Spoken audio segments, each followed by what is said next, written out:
Hey everyone, welcome to Encounter Grace. My name is Jason McKnight. I'm here in the studio on a beautiful Monday afternoon with Ben Hendricks. Ben, do you know it's a Monday?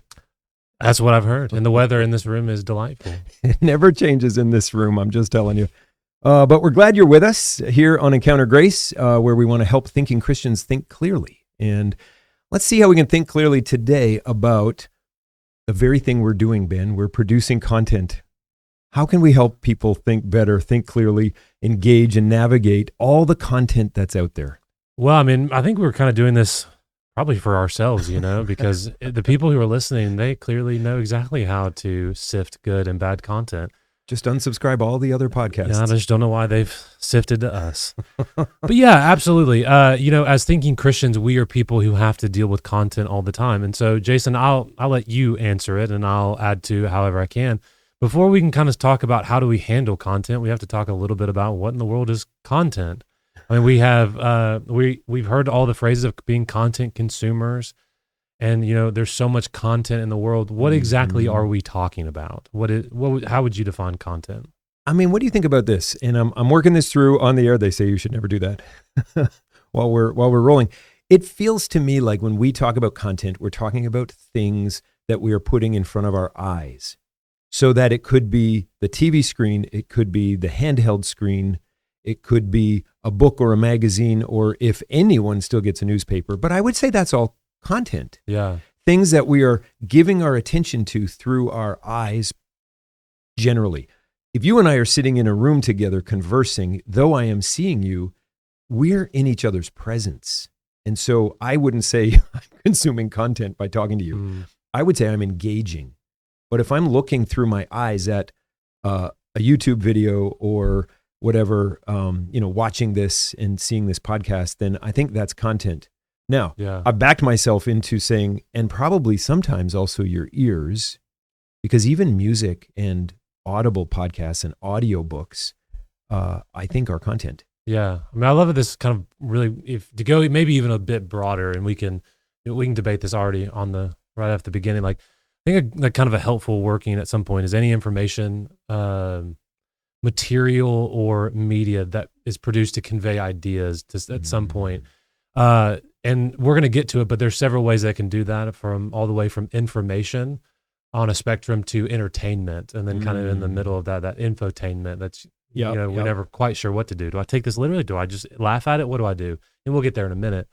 But I mean, so anything that's offering information, material, or media that's produced to convey ideas, I think it's a really helpful way to kind of look at it, just as you were really discussing. And if you think about it, and that's a very broad definition with broad terms, that includes so many things all across our lives, because it takes so many kinds of forms, just as you mentioned, all the way from articles to blog posts to social media updates, to the images that we see, to the videos that we watch, to the music that we listen to, even podcasts. Yes, we are content. There are so many different things that is included as content. And my concern, because I have to wrestle with this, is that we have a finite amount of time and resources, and I've only got so many neurons that can fire, and with so many hours in the day that I can be awake, reading and engaging before I want to move to other content that I just get to watch and veg out to, right? That we need to, I think, as believers who take our time seriously as an allotment that God has given us to use it and to steward it well, we need to think through how we are using, yes, the time that God has given us, but also the content that we have access to. Yeah. And so this is a podcast that is, I think, less in the objective truth sphere and more in the wisdom lane. And so as someone, and as I'm always in the wisdom lane, Ben. I'm just that's probably the one that I live in, but I try to be in the objective truth lane. Yeah, I was going to say. And so what we have to offer, as we're going through these may not, you don't take these as gospel truth, but I would think that as someone who takes in a lot of content, maybe even too much content from time to time, these have been helpful things and helpful tips that have helped me navigate that and help me get to a place where I'm not drowning in content, but really flourishing a good bit in it and being safe within it. And I think that's true for you as well. Someone who, again, very marked by the level of content that you're in contact with. So all this stuff, I mean, that's great. All this stuff, that the materials that are produced to convey ideas, or from our perspective, each individually, what we see or hear, these are two ways of coming at what content is. Now, from our perspective, how do we handle this well? How do we navigate this well? How do we please the Lord in this embarrassment of riches of content that we have out there?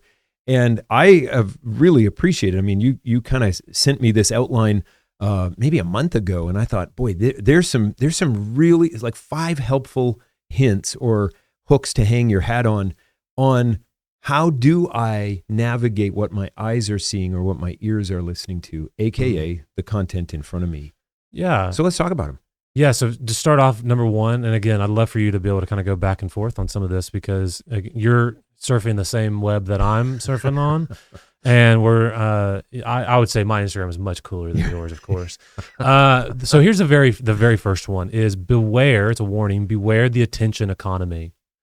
Okay, so when you say something like that, let me define kind of this idea of what the attention economy is this won't come as a huge surprise to any of you as listeners, but we live in a world where everything is presented as equally important. I mean, think of your Instagram accounts. Think of your just any social media. I don't have to pick on Instagram. Think of the newspaper or that you're reading. Everything is presented as this is the best thing. And it's also equally critical. It must be done now. This is what so much of our economy is built on. I mean, this is what so much of our news sources are built on. This is our news. This is politics. This is really about everything right now, because we live in an economy of attention. What is getting clicked will get grown and get pushed on and on and on. I mean, so share and subscribe. Yeah, and, absolutely. I mean, it's everywhere. There's a great, and we were talking about this a couple of weeks ago as well. I'm kind of blanking on his name right now, but he has this incredible idea that I was really sitting on, which was that idea of the never-ending now. This incredible idea of that everything that we read, for the vast majority of things that we read, well over 90% was produced and created in the last 24 hours.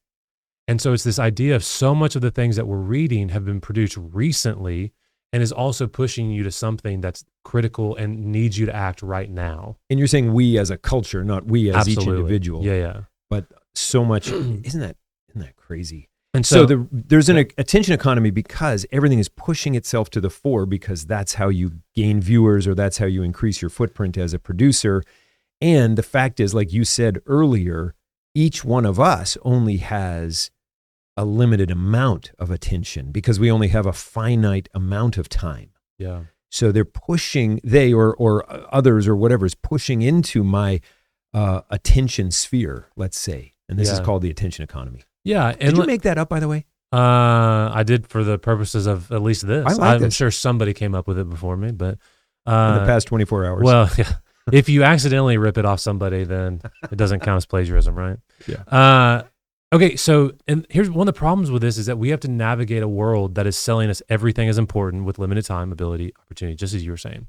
Let me give you 3 reasons why, as I was processing this, why I think this is so problematic. Number 1, it asks or requires everything and it promises nothing. So it tells you all the problems and how bad everything is, but it rarely gives you a solution to it. It shows you the problem and leaves you with the bill. So we don't do that on this show. Well, yeah, I would try not to.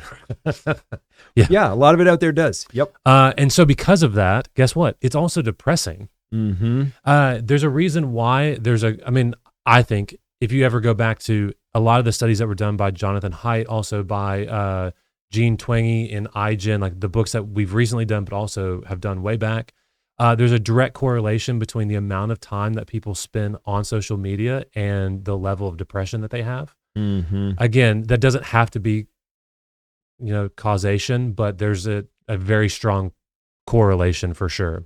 Okay, so it's depressing. Well, when there's always a problem and there's never quite solutions, like no wonder we retreat from it, and no wonder we're always feeling like, nothing can be done. So no wonder many people Mhm. place their focus inwardly and write off everything or everyone else. So it's depressing. But number 3 is it dilutes. As I've already mentioned, you and I, we have a limited amount of time. We have a limited amount of ability and opportunity and care, but problems are not the same. There's always another problem. I mean, there just always is. Every time I feel like I fix something in my house, something else, pops or breaks or whatever. Every time something goes wrong with me, something pops or breaks or whatever. There's always another problem. And so we can only be an answer or help to so many things well or effectively. And so when we spend tons of time online, on social media, reading the news, there's always more and more and more problems. That never ending now, that's always another thing that needs to be accomplished, another thing that needs to be fixed. Mm. And I think we can quickly just go, I'm just going to write everything off and I'll just focus on me. And I think one of the issues with that is we have to wrestle with that like as believers, because Jesus has not called us simply to look inwardly, but he's called us to focus outwardly. I mean, that's part of like his whole commissioning, right? And the final command that he gives, love others as I have loved you. And so this gets really hard. And I've had to navigate this a good bit for myself, is when you are a person who cares about, really anything, like outside of your immediate life, like you look to to possibly global warming, if you look to politics, if you look to foreign policy, it doesn't matter. And you're like, I care about those things because it's not just about me. The hard thing is that the kind of sphere of the world that we're in, this attention economy, kind of asks everything of us to care about everything maximally. Everything is presented itself as the most important thing in the world. Politics, climate, COVID, doesn't matter. And yet we stand there holding the bill, caring and wanting to be involved, and always feeling like we have nothing to offer, or the problem is way too big, or there's way too many. I think if any of us have ever spent much time online, we've gotten probably bulldozed by the attention economy.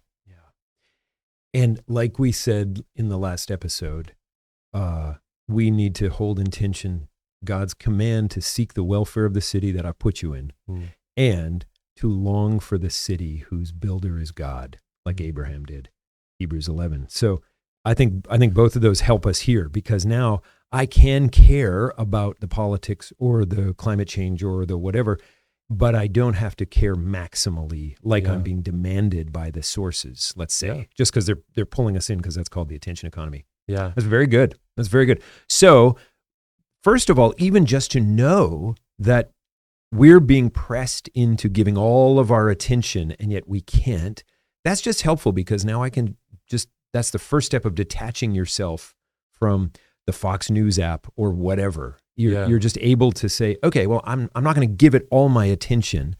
Tip number 1, and I don't have to. Yeah, and it doesn't even have to just be political or just theological. But that's the easy one. Absolutely, right? But like, I mean, this is a bit of my own personality, but I do this all the time, just relationally, or like with my wife, who like, we're doing a project at the house and she really wants this thing done. And so all of a sudden I find myself, that's the only thing that matters. That's the only problem. And I'm, 50 YouTube videos in on how to build this thing. And it's like, oh no, there's more to that than this. And again, like even the same way with, we've just recently had a whole bunch of students who are not like wrestling with, but are just curious about evolution. And it's like all of a sudden I'm like, well, I want to help with that. And I've got things like, but see if I can make it clearer. And then all of a sudden we're 10 books in and then a bunch of YouTube videos. And it's like, well, you can quickly just get sucked into the attention economy where you make everything. So what that means, I think number 2 is so what do we do with it? Number 2 is, and again, this isn't profound, but with only so much time and so much energy and so many brain cells and so much capacity, but a never-ending now and a never-ending amount of problems and content, that means that we have to choose wisely what we look at and what we let come in, right? So we are limited by time, ability, opportunity, and care. And so the reason you read headlines instead of Hemingway and social media posts instead of Sartre is because you either don't have the time, you don't have the ability, the opportunity, or the care to read them, but you do others because you only have so much. We got to keep the alliteration going. social media instead of Sartre. I think that's going on the bumper sticker. Oh, come on now. But we do have to choose wisely. Yeah. And again, like we all are limited by something. And again, I think Hemingway's great. I think everyone should be able to have read something by Sartre, but do you need to read everything? Right. Because at some point we all do need, like I actually think this is fairly true. Like I think it's always good for us to have those things that are lower down the like quote unquote priority or like, I don't know, sexiness level of content where it's like, oh, he's read Hemingway. Ooh. Oh, he's watching Paradise Island. Oh, like, anywhere in between. And so I think it's helpful that we're all limited by time, ability, opportunity, or even care. Yeah. And so, well, that's the one when you were saying you're building something at home, you're 50 videos deep on the YouTube. And I'm thinking, I'm 2 videos deep. And I'm like, okay, I got it. Yeah. But what I don't know is that it's video 47 that actually teaches me the right thing. Yeah. Or maybe 27, but I'm like, oh, I see 2 of them. Okay, that's good. So that's not helpful either. But that's anyway, that's just so funny. So choose wisely. Sometimes don't skim too much. Yeah. That's my tendency. And look, I kind of gave a couple quick categories there. Like again, that you only have so much time, ability, opportunity. We all get those and we all are comfortable saying those, but care is another one. And I think it's actually worth remembering and saying is because you actually don't have to care about everything. Just because someone else likes that thing or it's trending right now doesn't mean that it needs to be on your playlist or in your podcast app or on your bookshelves. Yeah. Like it's okay for it not to be. Right. And that's fine.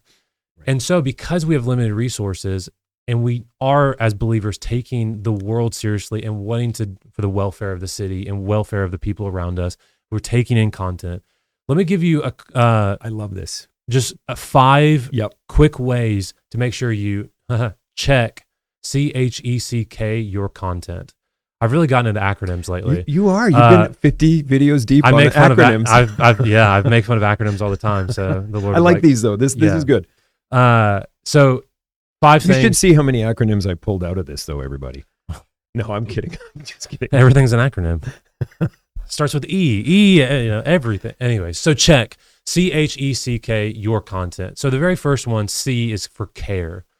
Does this align with what I care about? Again, we all are like, fine, I only have so much time, ability, or opportunity, but care matters. Do you actually care about this thing? Like I have found myself almost like watching multiple videos because they kind of grab me, like, and they get a hold of my, like, they make me feel like I should care when I'm like, wait, I don't care about this. Why am I spending all this time?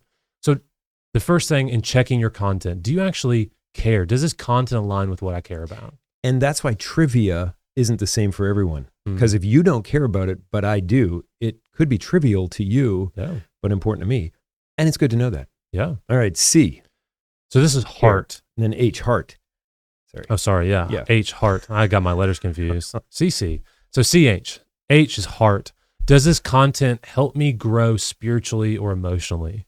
Again, so much of the content, I think our values in life should be reflected in our content, of course, right? So again, with so much time, energy, opportunity, care, all of that stuff, the things that we really care about should be reflected in our social media feeds, when we look on our phone and see how much time that we've spent in apps or how much time we've spent doing whatever it is, and you can get that information. Shouldn't that reflect to some degree what we think really matters? Like, I think you run it the other way. And you say, when you do the audit and you realize where you are, that proves what you care about. Yeah. Well, again, so if it's not what you think you should care about, then let's do the growth. Yeah. And I'll give you an example. My wife, so Janessa, just recently was either deleting all of or hiding basically every social media app she had and a few other things because she was like, oh, I'm jumping to them when I'm either bored and I get sucked into a deep pit of it, or I'm going to it because I want to be I want to be frustrated, but because I want to have an opinion on something. And so it's easy to get sucked into these things, and they weren't helping her become the person that she wanted to be and spend her time the way that she wanted to spend it. So does this content help me grow spiritually? Yeah. If the answer is no, I think it's worth at least limiting the amount of time you're doing that thing. Does it help you grow emotionally. Mm-hmm. Again, it doesn't look being able to watch Netflix is content. Yeah. YouTube videos that you just find really funny are content.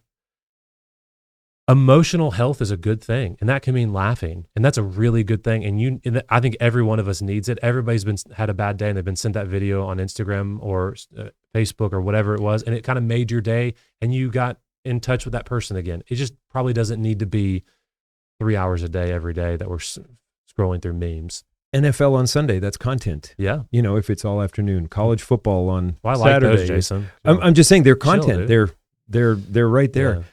Your wife did something very courageous that more of us need to do once in a while, and a lot of us do once in a while. I think out there, but I think way to go. That's exactly what. Maybe that's why you're writing this. Yeah, she wrote it. I just get to preach it. Okay, care, then heart. Does this help me grow spiritually or emotionally? What's the E in check? The E stands for effect. What effect will this content have on me? This one I don't want to be true, but it is. Everything that you watch has an effect on you. Everything that you read has an effect on you. Again, we'll get to this. We'll get to more of this idea a little bit later, but we are not we are absolutely affected with an A, affected by the content that we have around us. Like we don't live in a vacuum. We don't just read something, take something in, and then not be changed by it. I think we all think that we are, but we're not. Like we are absolutely affected. Like it's why, at different, I'm watching one of the football games yesterday and I'm getting irritated because that player isn't doing well and they happen to be my fantasy team, or that's my team. I'm like, gosh, and I'm getting and it bothers me. There's also, and I think some of us love this idea when you might watch insert your news station of choice and you like it because it kind of gets you riled up in the way on things that you want to. And you're like, why? Because it makes you feel something. It affects you in some ways. We are always being discipled. Yeah. What are you being discipled by? I mean, that's the question. It's good. So that's care, heart, effect. And then the second C, so for check, is confirm. Can you confirm, is this worth my time or attention? So this is just kind of like a, hey, do a quick pre-flight check. Yeah.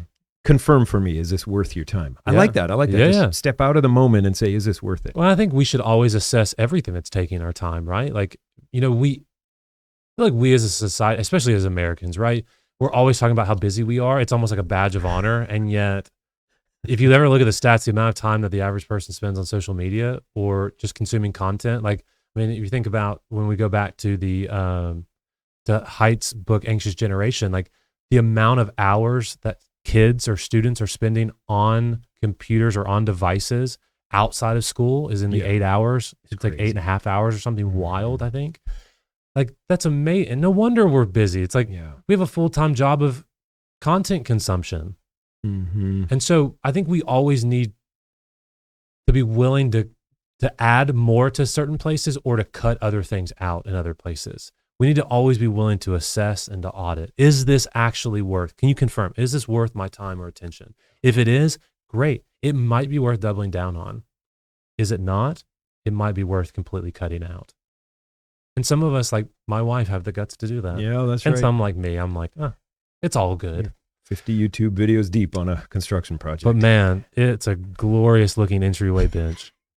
Okay, the final one for check is K. I built 4 of them Nice. while you were watching them. No, I'm kidding.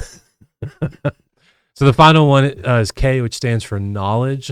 Is this something worth me knowing and engaging? Is this worth my time or attention? Kind of back to confirm. So is this worth me knowing or engaging? Again, this is a bit of that what you had just mentioned with the kind of the difference between how some people think things is trivial. Oh, that's just good trivia. Or you're like, no, that I need to know that. Depending on your interests or depending on your career, we need to know things at different depths. And so absolutely this one is unbelievably subjective. But for some things, it's okay to go, I just really like that. And I want to go deep on that. I just have a couple interests, those pet interests where it's why do you know that? And it's well, because I like it and I get excited and it engages me. And then there's some things that are like that suck up way too much time. and end up taking from other things. And so it's just always worth, again, being willing to have things, to assess them and to audit them. Is this something that's actually worth me knowing and engaging with? Because there's only so much time, there's only so much energy, there's only so much opportunity, there's only so much care. That's good. All right. So we're navigating handling content well, whether it is a day of football or a little bit of scrolling on Facebook or Instagram, whether it is podcasts or music in through the ears, all these different things, Netflix, binging or whatever. Beware that there is an attention economy. Beware that, you don't have infinite time or care. So 2, choose wisely. And I love the check your content, care, heart, effect, confirm, and knowledge. All right, let's move on to 3, because I think it takes us in a bit of a different direction where you say, make sure that we're in the right lane. Yeah, so this is one of the ones that I actually think can be one of the most problematic ones, because we often consume content believing we're in one lane and we're getting one thing than the one we're actually in. It's like saying you're having a hearty breakfast and eating a giant stack of pancakes covered in whipped cream and going, hey, this is for my health. Right. I was just attacking people who eat, sweet things for breakfast. I love you guys. I'm just messing with you. But oftentimes, just think of it this way, that content can be broken into endless lanes and genres. But let's focus on, let me give you 3. We'll just break it down for this discussion into 3 ways. First is information, then entertainment, and then the really messy mixture of both, infotainment. So on one end of the spectrum is information. And so information is the purpose of it is to educate, to inform, and to provide facts or knowledge. This is what so much of news is meant to be, right? It's to tell you, facts, and this is history. This is the way, with as much objectivity as possible, to help you understand something and to inform you on what is actually going on. So these are news articles, these are textbooks, these are documentaries, and these are those research papers, when you really get really excited about that one scientific thing and you find this journal that tells you, web or whatever it is, those get to be these. And so let me give you really 2 quick ways to tell if something is informational. So when you're watching Cartoon Network and you're like, this is informational, I'm learning here, or whatever it is, this will kind of go, maybe it's not. So 2 things. Informational things, they prioritize accuracy and depth. They're looking to be as accurate as possible and to go as deep as possible on something. We can probably make lots of quips about how that may not be true for, all of our news channels or news sources anymore. To be first is better than to be right. But true things that are meant to be informational, they're meant to be accurate and deep. And so it also, number 2, is it equips you with knowledge, not necessarily to engage your emotions. And so I kind of the, broad brushstroke is, I think of the boring professor who's about to put you to sleep, but they're giving you all the facts of, insert that class here. And you're like, man, if you could get a little life to you, this might be helpful. But it prioritizes the actual content and the knowledge more than trying to get you to engage it emotionally. Does that make sense? Yeah. So from my perspective, I would want to grow or gain insight when I'm consuming content that is informational. That's my goal. My goal isn't to chill out per se. Yeah. It's because I want to learn something. Yeah. Okay. Then on the opposite side of that spectrum, so on one side is information, on the opposite side is just pure entertainment. And so the purpose for this, probably don't have to say this, but is to amuse, to engage, or to emotionally stimulate. It's the movie that you watch that you love and you're just excited to watch it because it's all action-packed and it's probably not really based in reality, but it's really good. It's sports in large part. Sure. Sports is not trying, for the most part, when you're watching Monday Night Football or the World Series or whatever it is, though you will get a little bit of it, the point of that is not to teach you how to play football or how to teach you how to play baseball or to teach you how to referee it or the background of the game. It's to give you enough information for you to understand and have a great time watching this thing. Does that make sense? Mm-hmm. So that could be some movies, sports, TV shows, and I'm sure there's a lot more as well. So how do you tell if something is entertainment? Well, I think we usually get this one. The focus is on creating enjoyable or emotional experiences than delivering information. So it's more about helping you go, that was a really great thing. I love watching that. Like, it's a lot of reality TV, right?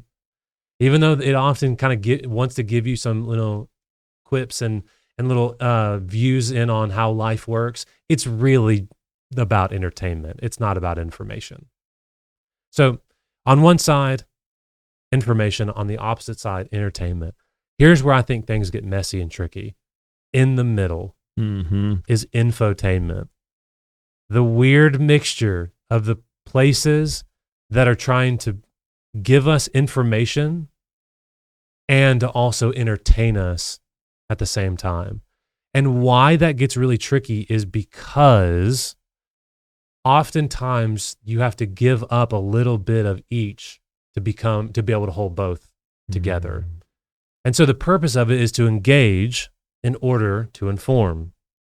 So this is podcasts. Again, like, infotainment is not a bad thing. Like,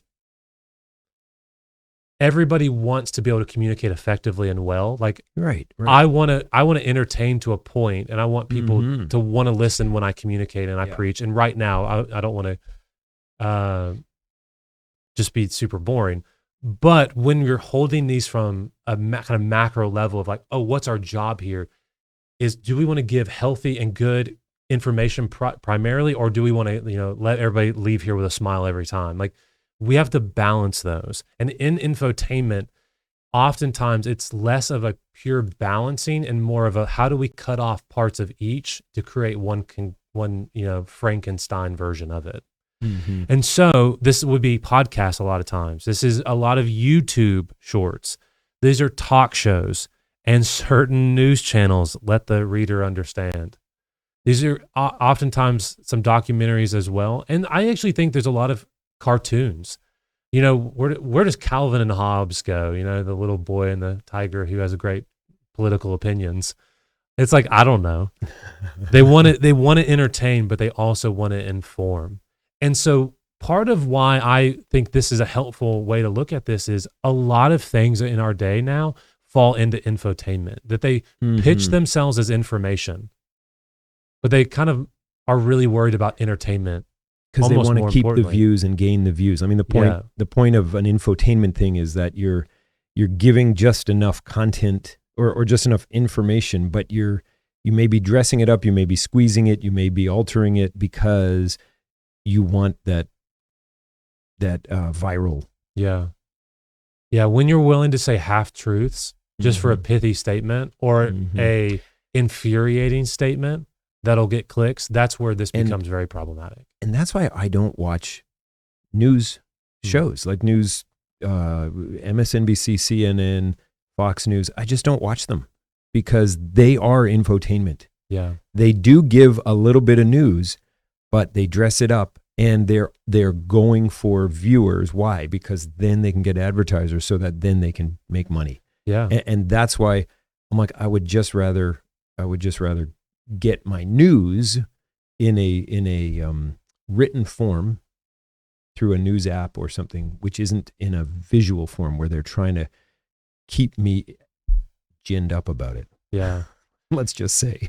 And so here we have a bit of a spectrum of, on one end, we have the information, which kind of is trust, reliability, and accuracy. And on the opposite end is entertainment. So fun, exciting, and engaging. And so again, like, this doesn't mean that we need to, like, I think it's easy to go, oh, information good, entertainment bad. And then maybe infotainment very dangerous. Let's get rid of all of these except for information. Like, that's actually not what we need to do, I don't think. I think what's helpful about these is then it gives us a framework to kind of slot in things and go, help me, okay, what am I trying to get out of this? And what do I need to not let in when they try to do that? Because, and I can think of a couple of them, but there are several things that are entertainment that often get a little preachy and get informational and are trying to teach us something as well. And they kind of force themselves into the infotainment, and it gets messy because all of a sudden, I just thought I was watching this lighthearted show or this lighthearted documentary, or I was reading this lighthearted article, and then it's trying to teach me all these really harsh or like hard things. And so I think it's okay to say, I'm going to walk into this simply for the entertainment, and I'm going to kind of ignore the lesson that they're trying to get across to me. So I think the major warning here is know which lane you're in and don't get them mixed up. Like information-focused content is incredible. Don't write it off because it's not entertaining. Yeah. Entertainment-focused content is awesome. Don't necessarily look to learn from it or apply it. And infotainment-focused content is the best and worst of both worlds. So go into it knowing that bias will go up and credibility and truthfulness can sometimes go down. So I was trying to think of what are some questions to ask. And then here's another kind of couple other questions that we can ask here in a minute that I borrowed from a person that I listened to. So 4 questions to ask. Is the primary goal of this content to educate or to entertain? Mm-hmm. So when you're watching your news source, when you're watching YouTube videos, when you're learning about insert whatever it is on Facebook, on Instagram, on whatever it is the primary goal of this content to educate or to entertain? Does this content appeal more to my or Mind. to my mind? Wow. So there's a Spelling typo issues, I found. To my mind or my emotions? Yeah. I think we'll all be a little fascinated, intrigued, and a little worried how oftentimes it's emotions and over our mind. Mm-hmm. Number 3, is this content fact-based or emotion-driven? Number 4, is this content trying to be serious or engaging? Like, are they trying to deliver facts or are they just trying to get a hold of me? And even the better if they were seriously engaging. Yeah. Amen. Yeah. Engaging seriously. Yeah. So, but we're just trying to navigate the lanes here. That's what these types of questions are trying to train us as thinking Christians to navigate which lane I'm in. Am I in the entertainment lane? Am I in the information lane? If it's information, but it is kind of funny, that's okay.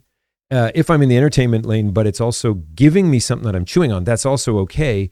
But I think the infotainment lane where they're trying to gain you with just enough so that they can keep your heart going in a weird direction, that's where you want to be a little more careful, I think. yeah. Because it's the best and the worst of both worlds. Mm.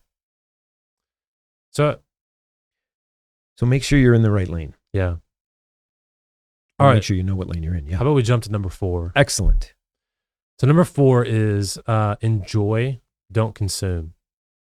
Well, So now hang on a minute. I know. Enjoy, don't consume. We're talking about content.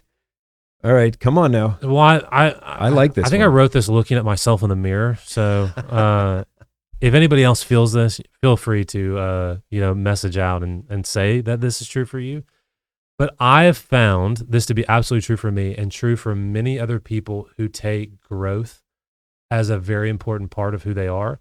But people tend to see content, so books, resources, shows, whatever, no matter which part of the spectrum it's on. So information, entertainment, infotainment, as something to consume but not enjoy. And so it's like, let me give you a couple examples. The TV show you binge watch because you like it and are excited to finish it, but yet you watch it so fast and are distracted during it that you miss out on all the good portions of it. Like, oh, I've got to watch this because all my friends are watching and it's so good. I've just got to get it done. And you watch the first entire season of it, all 10 episodes in 10 hours, and you're done with it. And now you're like, okay, now what? It's also the book you read or you read looking for the thing that you can memorize to prove you read the book. Do you know that study about quotes of different books out there? They have done a study of this. Oh, wow. So, some new book hits the market and it's quoted in, 1,000 studies or 1,000 blog posts or particles. And overwhelmingly, the first 20 pages of the book are quoted. I get you. That makes so much sense. It's something like over 92%, 93%. Well, and it's also like, I was actually just talking with a couple of our student ministry leaders last night about this, of how many apps and how much of AI is currently being used to summarize and quote books that people haven't actually read. And again, like, I'm not trying to be snooty about books, like, oh, right. like, no, information for all, right? But like, we don't have to act like we have read the entire book just because we can memorize 1 or 2 quotes. Mm-hmm. Again, because then we we start playing a game that's actually not true because it's just a game. I do love when you hand me a book that you've already underlined, though. Well, you've turned me into an underliner. I will just say that. I try to be all. But I don't to go all around people. saying I've read it. I go around saying Ben read it and showed me the 6 good things. Well, unfortunately, I underline 80% of the book. Well, so that is true. So enjoy, don't consume. Yeah. I like this. What does it mean to enjoy? Well, I mean, I just kind riff of, on this. Yeah, the way that I like to illustrate this is I think many of us see content like we do with dining. Like, just give me what I need. You keep the experience. Like, I just want How the American information. of us. Yeah, I just want the information. Drive through. You keep the exactly. Yeah. Boo. Like, we want the life-changing thing and the life change without the actual life-changing encounter with it. Like, I mean, I'll be honest, this could be a sermon. We kind of do this with Jesus a good bit. Like, but let's keep it to content. Like, it would be like choosing to opt out of dating our future spouse so that we can get to the wedding and we miss out on all the good stuff that makes the difference between the person at the altar being our soon-to-be spouse and a stranger. Okay, so you're talking in a growth side, in an information side. Yeah. You're talking the 50 videos to help you build the thing. Yeah. As opposed to I find that I'm wasting all my time on social media and it's been 3 hours. Yeah. Which also is consuming. So let's go there, because if Sure. I'm enjoying it, like maybe 20 minutes or a half an hour is enjoying it, and 3 hours straight is consuming it because Yeah. I'm just a glutton. Yeah. Yeah. Like the dining. That's good. I'm a glutton and I just want more and more and more. And enjoying means to savor it, Yeah. or enjoying means to appreciate it and to be changed by it, which is good for some of the what I could do for 3 hours or I could do for 20 minutes. Yeah. Yeah. It's good really to good. enjoy that, Because we're And- definitely all on different sides of that for sure. Yeah. Like again, so much of this, like when I'm processing it, obviously is from my own, thought process here. And so I quickly become the person who is, find the things that are really life-changing about this. And let's just go through the book and I'll like download content here. Like, Right, and just, right.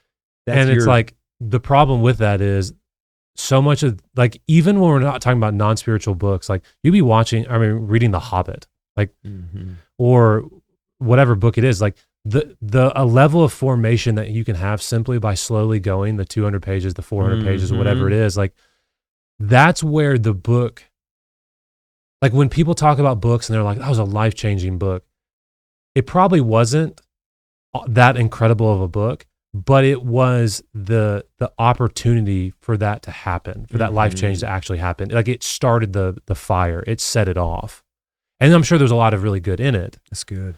Yep. Like again, like, so why this matters to me is like, as I'm processing is like, I just think we forget that like when we just simply run through things just to kind of download the content, like that's not actually how formation really, really happens. Like the pathway to memory and tangible and applicable information is the experience with it. So when you enjoy it, when you absolutely hate it, I just, in the last year or so, I read a book that I hated so much.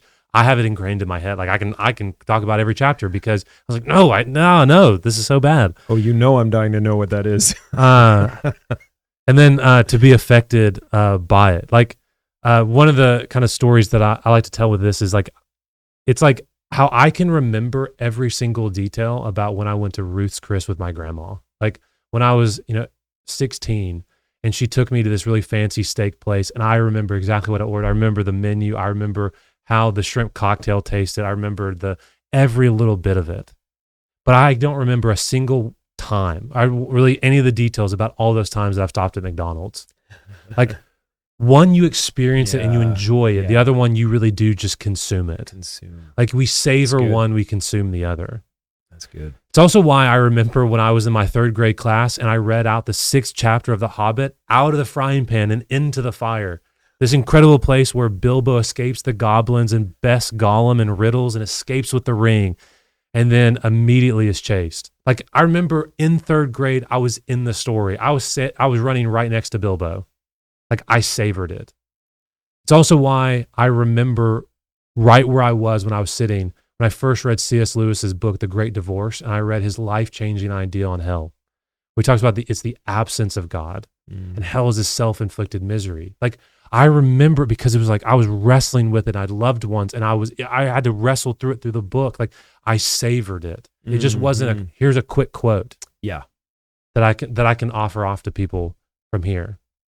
Like, the reason why I bring this one up, and again, some people will go, well, that's not, like, maybe they're more on the side that you're on, is like, this has just been a huge help to me, and I've watched it make a difference when people have to shift away from content to just kind of reproduce, but content that actually you're changed and affected by. Like, so personally, I find myself often believing two lies about content. Lie number one, if I can recall it, I'll be changed by it. So if I can memorize it, or if I know about it, I'll be actually affected by it. It's really this idea that regurgitation leads to transformation. It's just not true. You know, we can all have things that we have ingrained in our head that are not actually ingrained in our hearts. It's like, that's exactly what Jesus often talked about. Like, we need to have it written on our hearts and be actually affected by that content. So lie number two is that everything should affect me, or everything should mark me. We all know the Bible is in a different category than the funny pages. It just is. And on the whole, it really, friends, it's the content's job to woo you, not yours to remember it. And so we really will remember the good stuff. And there's really this this great idea that I was wrestling with a while back from an entrepreneur. He gave this idea of the good stuff sticks. You know, our job is not to just be collectors of a whole bunch of content, but we become people who are formed and changed by what we are reading. Again, we are changed and affected by the content that we take in. And so we need to take that seriously. Well, what I like about this, the enjoy, don't consume, and take it seriously, and it's the content's job to woo you and the good stuff sticks, is that it alerts us to the very thing God wants for us, which is joy. He wants that for our lives. He doesn't want us to be, blinded slaves with our heads down, whatever. He wants us to have life abundant in Jesus. And so everything that we can enter into with the Lord, the puppy fails, which are just hilarious, or the Hobbit out of the frying pan into the fire, or the whatever. And if you can't bring Jesus into it with you, then you shouldn't consume it and you can't enjoy it. Yeah. But the fact of the matter is, when you are sitting down and watching a 3-hour lecture on, something from a YouTuber that you like, that is good, enjoy that. Rejoice in the opportunity to do that. And when you have a couple of minutes in the doctor's office and you just scrolling through some shorts, and the funny bloopers or whatever, enjoy that too. If you turn the bloopers into 3 hours every day, maybe you're beyond enjoying and you're into consuming. Yeah. That's good though. I like that. I love that, the hopefulness of point number 4, enjoy, don't consume. I like it. We don't want to be gluttons. And so how about a quick last one really fast All right. before we leave? Oh no. Another beware. So beware what you let in. Again, we've said this a lot already, but I think we are computers. Process information, store information, recall information when needed. And in this scenario, the information is just information. It can be recalled, it can be used, but it doesn't actually change the computer for the most part. I think this example or this illustration breaks down probably pretty quickly, but we are not computers, despite what the Enlightenment and modernity tells us. But we are much more similar, I think, to art, like a painting or a statue. Like new paint to a painting, like a chisel to a sculpture, information actually changes who and what we are. Like what we let in forms us. And I really do believe applied information leads to formation, like for the good. So the content that you take in that's like helpful and helps you grow. When you memorize scripture and you're, really falling in love with Jesus as you're reading through the Gospels, as you're learning theology through Paul, but also when you're reading the news and getting a better understanding of the way of like the political sphere that we're in, or foreign policies, or finance, or whatever, and you're able to apply that and your life becomes better, that's a good thing. And you actually are formed in that. but also for the bad. And this is where the beware comes from. Like the content that you take in changes you, sometimes for the worse. Like there's just a difference between Michelangelo with a chisel and Ben Hendricks with a chisel. Right? And like there's a difference between an artist and a craftsman who knows what they're doing and is able, like something high quality and something that's not. And so when we take in things that aren't true and things that are unhelpful, we can actually be very marked by the content that we believe. And so we need to always be careful with what we're surrounding ourselves with, but most importantly, what we let in and let mark us. Which is why that spectrum of information all the way to entertainment matters, I think, so much. Because we need to be very wary of making sure we know what genre and what sphere we're actually in.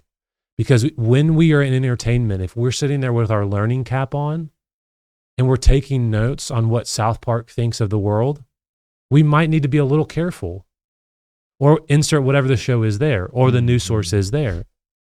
Because I think for the most part, you are what you read and you are what you consume.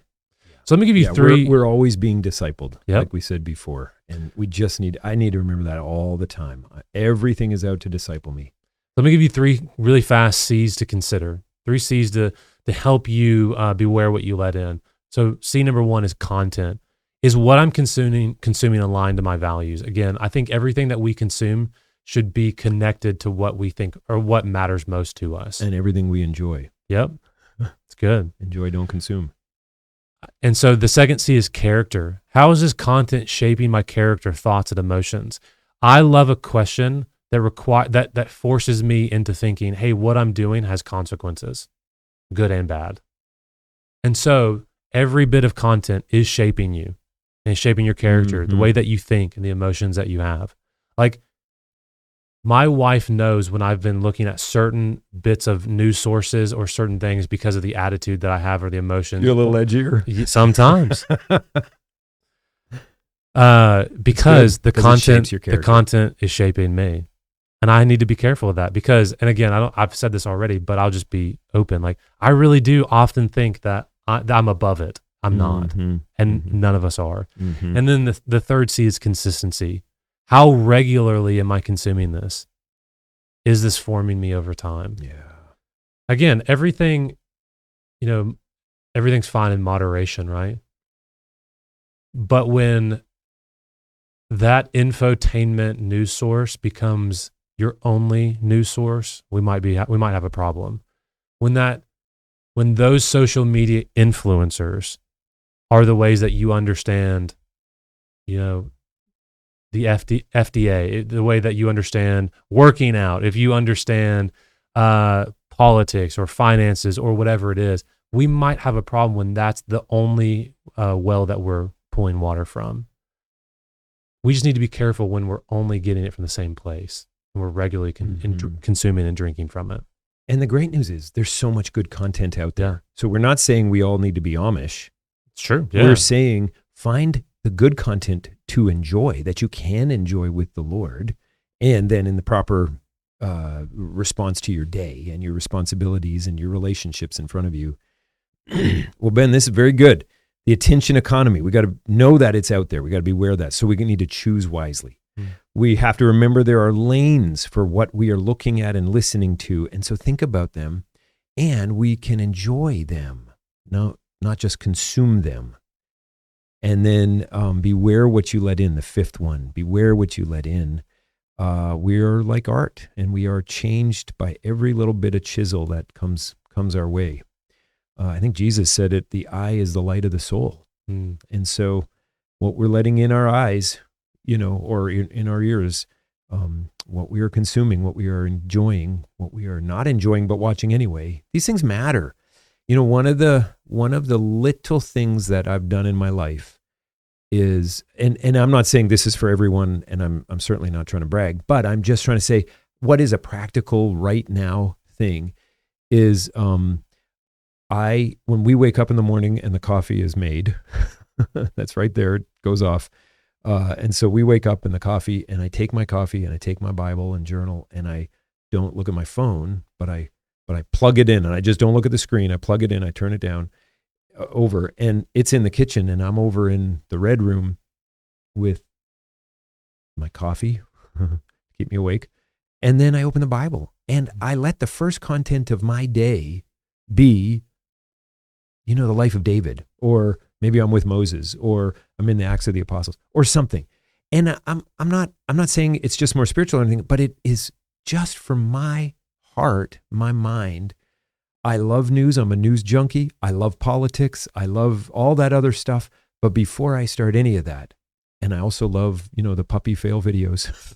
Before I start any of that, I'm like, Lord, just let me come back to the early church let me walk around with Jesus in Galilee for 10 minutes. Yeah. And it's just been so helpful that the first part of the content of my day is infotainment because I find I'm looking forward to it. Yeah. It's a good infotainment. Anyway, that's just a little. Ben, thank you for putting this together. Absolutely. I mean, you've been sitting on this for a month now. This fantastic stuff, helpful for me, and I hope helpful for everybody else as we're just trying to help thinking Christians think clearly here on Encounter Grace. Thank you for joining us, and we can't wait to be with you the next time.